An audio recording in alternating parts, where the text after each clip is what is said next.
Hi, I'm Dr. Graham Bishop and I'm going to talk about how to get a good night's sleep.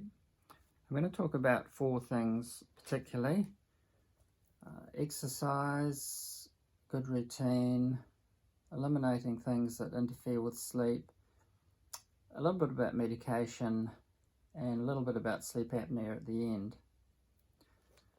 One of the main functions of sleep is to decrease the activity of the stress nervous system. Burnout, which I talk a little bit about in other videos, increases the activity of the stress nervous system. So one of the functions of sleep is to get rid of waste products.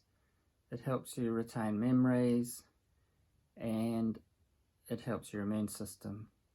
Chronically poor sleep can have quite detrimental health effects.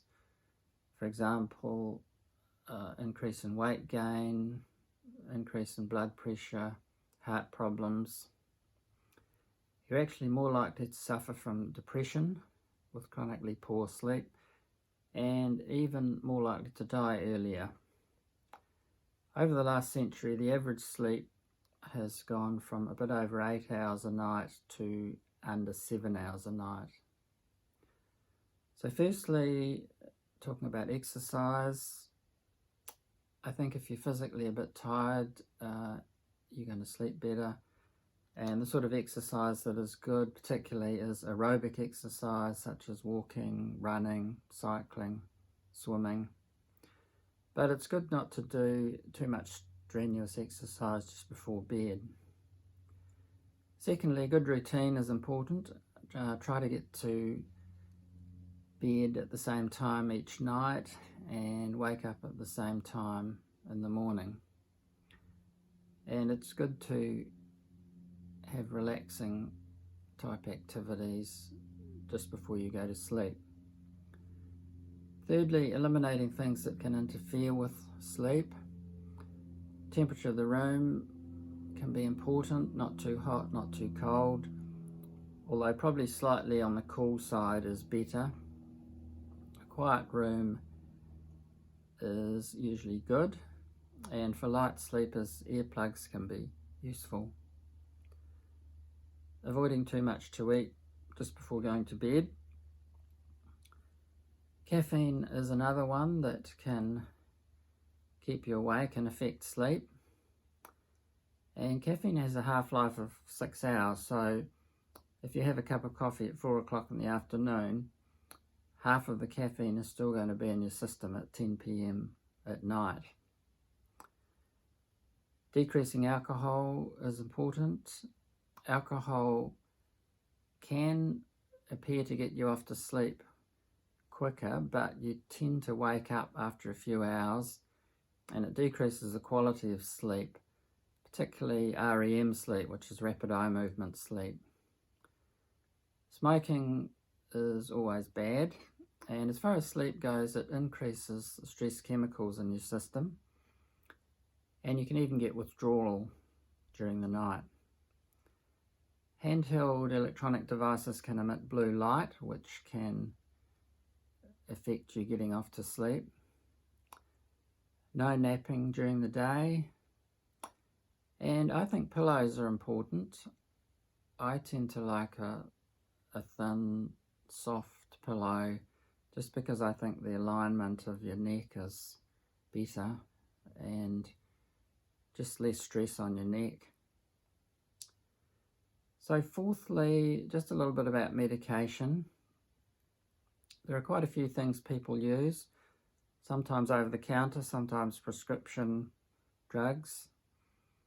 The main thing really is to talk to your doctor about anything you're taking to help you sleep.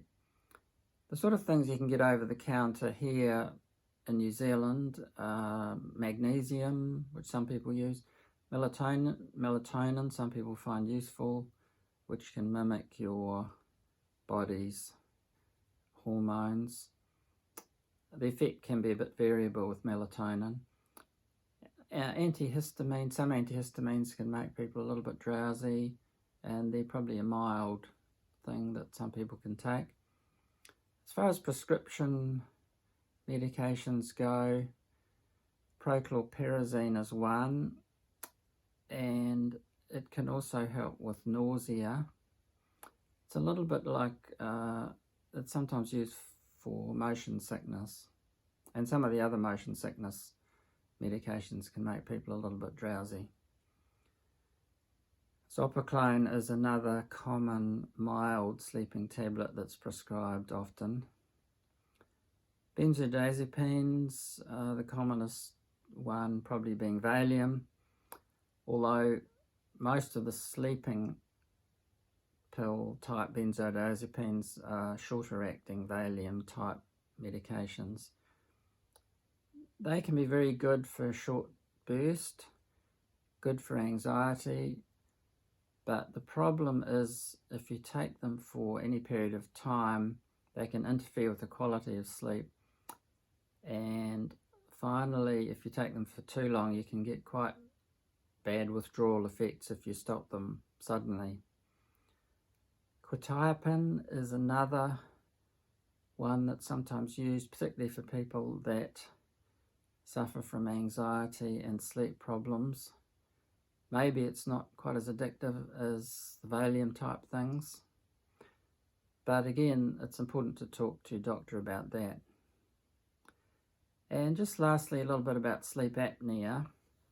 It's thought that probably 90% of people that suffer from sleep apnea haven't really been diagnosed. Sleep apnea is where the tissues at the back of your throat can become a bit lax and cause obstruction to your airways during the night. And people that suffer from sleep apnea usually snore quite a lot. They can sometimes just stop breathing for very short periods of time. And it's important because it does have health effects, bad health effects. It can increase the possibility of weight gain, and of course that's a vicious circle because weight gain can make sleep apnea worse. It can, over a period of time, increase your blood pressure, and of course you can suffer from tiredness during the day, which can be dangerous if you're driving, for example. So that's all at this stage for sleep problems, and visit my website burnoutadvice.com, particularly for more information about burnout. Thanks.